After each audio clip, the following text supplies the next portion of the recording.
जी नाज़रीन, असां करमपुर मां अहम ख़बर जी आगाही शेयर कंदा हलूं। करमपुर भरिसां नामालूम हथियार बंधन तां नापरकोट थाणे जी हद मां अगवा कयल ट्रक ड्राइवर यासीन शेख ऐं हनीफ़ मलिक जो वीडियो बयान वायरल थियो आहे, जंहिंमें हू चई रहिया आहिनि त असांखे ॾोहारनि जे औरतुनि जे बदिले अगवा कयो वियो आहे। जेके औरतूं काल पुलिस ऑपरेशन में कश्मीर पुलिस ॾोहारनि जूं 3 औरतूं खणी वई हुई, उन जे बदिले उन जे रिएक्शन में असांखे ॾोहारनि पारां अगवा कयो वियो आहे।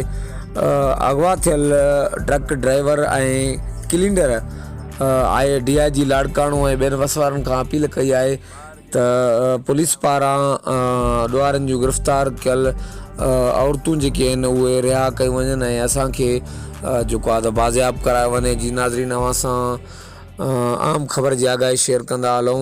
करमपुर भरिसां नापरकोट थाणे जी हद इंडस हाईवे तां हथियार बंधन तां अगवा थियल ट्रक ड्राइवर यासीन शेख ऐं क्लीनर हनीफ़ मलिक जो वीडियो बयान वायरल थियो आहे। अचो त ॿुधूं था।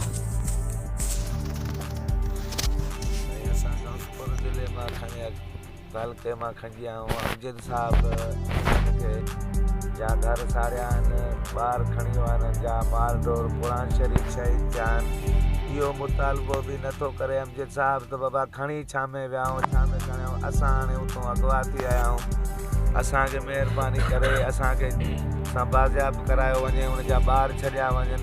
हे छोकिरो आहे मुंहिंजो, हिनखे धक लॻाइनि, हिकिड़ा गोली लॻल अथसि, हिनखे धक लॻाइनि, असांखे धक लॻाइनि। असां DIG साहिब खे असांजो अर्ज़ु आहे त असांजी ॿुधी वञे, असांखे आज़ादु कयो वञे, असां हिननि जा मुतालबा पूरा कया वञनि, हिननि जा ॿार जेका आहिनि उहे छॾिया वञनि, नंग कंहिंजा न खणिबा आहिनि। असां ग़रीबूं, असां नाजाइज़ी आहे, असांजो हेॾो बि वाइल होॾो बि, असां मज़दूरी करण वारा माण्हू, घर बचा ॿार असांजा रोअण ते पिटण ते असां हिते परेशान आहियूं। महिरबानी करे हिननि जा नंग छॾिया वञनि। हे को पैसो घुरनि था, न चोर आहिनि न धाड़ेल आहिनि, चवनि था असांजा नंग आहिनि, असांजा नंग असांखे मिलनि, असां तव्हांखे बाज़ियाब कंदासीं, सम्झे न।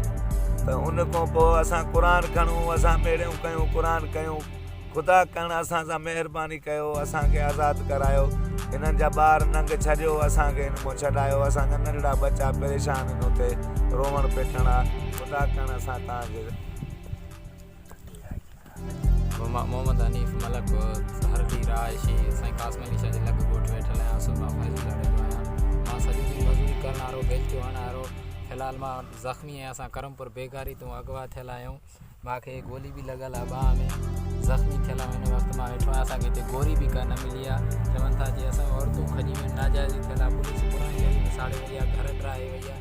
असांखे सां इंसाफ़ थियो वञे, DSP सां असां इहा ई गुज़ारिश आहे त इंसाफ़ करायो वञे, जा औरतूं छॾियूं वञनि, ॿार छॾिया वञनि, त असांखे बाज़ियाब पोइ कंदा, न त ईअं असांखे मारे छॾींदा। हाणे फ़िलहाल मूंखे गोली लॻल आहे, एतिरो अज़ाब आहे, छा ॿुधायां मां तव्हांखे।